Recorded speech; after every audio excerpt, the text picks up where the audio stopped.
How's it going, guys? It's going off grid. I know everybody's wanting an update on the car. Well, there it is. There's my improved range, 86 kilometers. And I bet you guys are wondering, why is it only 86 kilometers? Well, that's because I screwed up. Well, then the way I hooked it up, it works. It's just what happens is I'm going through the stock battery side of the shunt that's in the battery pack. So what I didn't know is the car will not let any more than 22 kilowatts flow out of the battery through that shunt. Once it senses 22 kilowatts, boom, cuts it right out.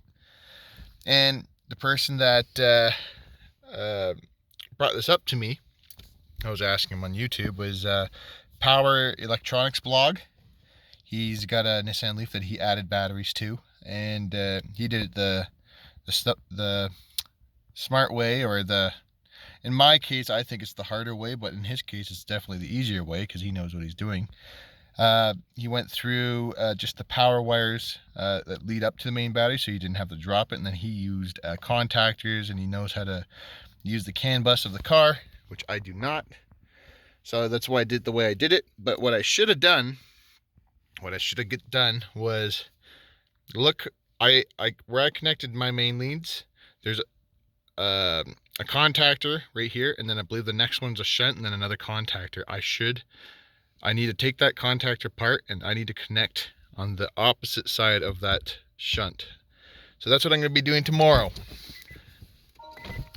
I'm going to be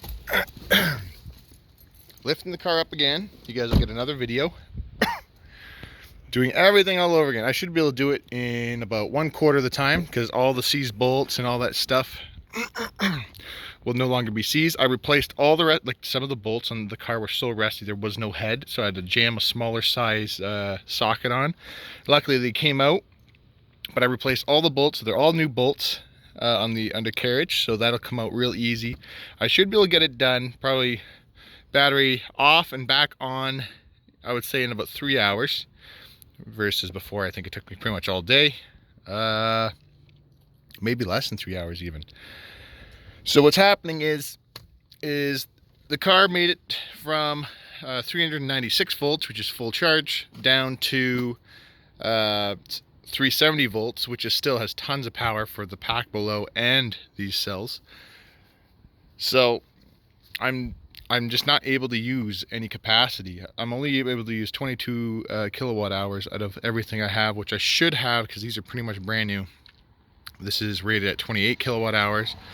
I'll probably get maybe 24 usable kilowatt hours out of it. And then I got the 14 kilowatt hours that's in the car. So, yeah. Anyways, I found this out by making a trip down to Lakeshore in Toronto. And I made it there no problem. It was showing 0 kilometers in the car. I was flying, I was doing 120 on the highway, I had tons of power, and I just was not expecting this, but I got to where I was going, I shut the car off. When I came back, turned the car on, it was immediately in turtle mode, and then after that, it only let me drive about 2 kilometers, and then I was dead, would not move. So, what I'm gonna have to do, I'm going to be I'm gonna have to remove all these batteries out of here, most likely, unless I can fish the wire down through to give me enough slack. I just gotta take the battery just out, so the wires might be able to stay attached, not to these batteries, but I might be able to leave these batteries in here. I'm gonna do whatever's easiest, obviously. No, I gotta take these out. I'm gonna take these out because I gotta waterproof and reseal everything. So yeah, so that's what's going on. Hope you guys enjoyed this video, and you get take 2 of this whole experiment here. All right, so what I'm doing today, I'm pretty much planning on doing this all tomorrow. I just want to get this up, ready to go for tomorrow. And this is the same thing I did last time, guys. This is nailed into that. Last time I actually didn't have a gap. I have a little gap there. I still have 1, 2, 3, 4, 5 nails into there, so it's not going to shear off. The car will actually have to climb that. And yeah, just getting ready to put the jacks under here. re-drop the battery, retake those batteries out, and yeah, we should probably get this done. I'm thinking 3 hours. 3 hours should be pretty easy to get that done in 3 hours, so we'll see. And then hopefully I will have a Nissan Leaf that will go a very long distance, hopefully over 200 kilometers. Thanks for watching. Okay, so far this has taken me about a half an hour to 45 minutes.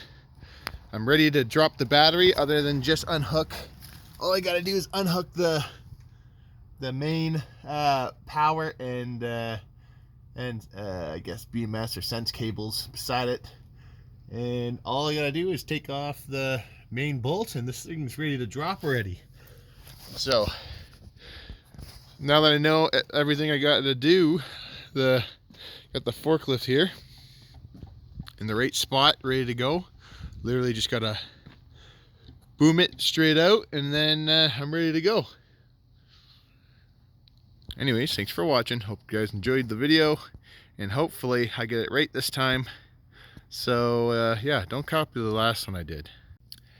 How's it going, guys? It's going off grid, and we got the battery out of the car again, because something I didn't predict was there is a little Hall effect sensor, or a shunt, that the BMS in the car, which is on the side there, it calculates how much power is coming out of the vehicle or out of the battery, and it will only allow a maximum of 22 kilowatt hours out. So with my 28 kilowatt hours in the back added, and I had it hooked to here, it would go through all these contactors, and then there's a Hall effect sensor here. I believe that's what it is, and then I believe this side is the shunt, because this is the only bus bar where it has wires connected to both sides. And so what I did was, my main connection coming off of my extender pack is coming off of the solenoid here now. It's coming off the battery side of the solenoid, not the car side, because if you go off the car side, it will blow your pre-charge resistor for the car. And this is what I added here. This is just a copper plate, like bus bar essentially, out of another electric car. And then I bolted it to my previous connection, which was right here.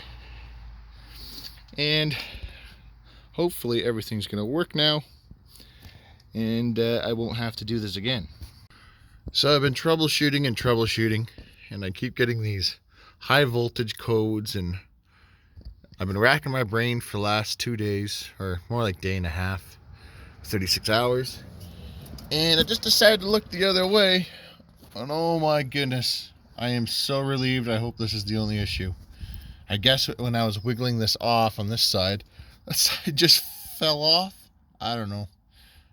I also pulled on it a little bit when I was lowering the battery. I kind of caught, but this is quite the relief, and I'm hoping that's all it is.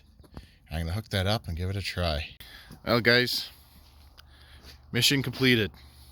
Well, not quite. Everything is completed but the BMS pretty much in the back. Show you what we got so far. We got our massive battery that takes up pretty much the entire trunk.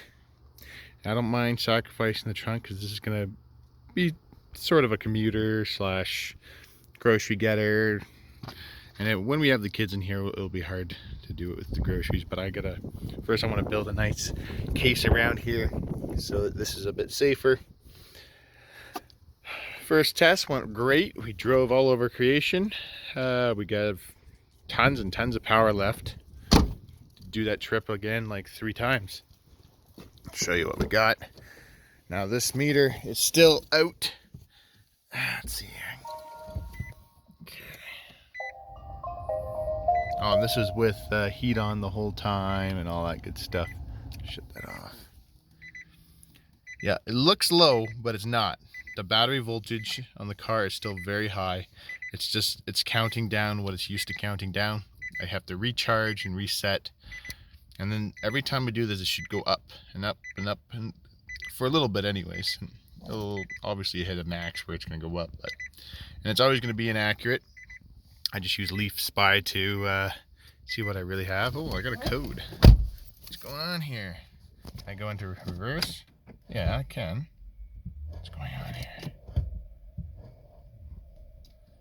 I have to, gotta look that up. That was not there before.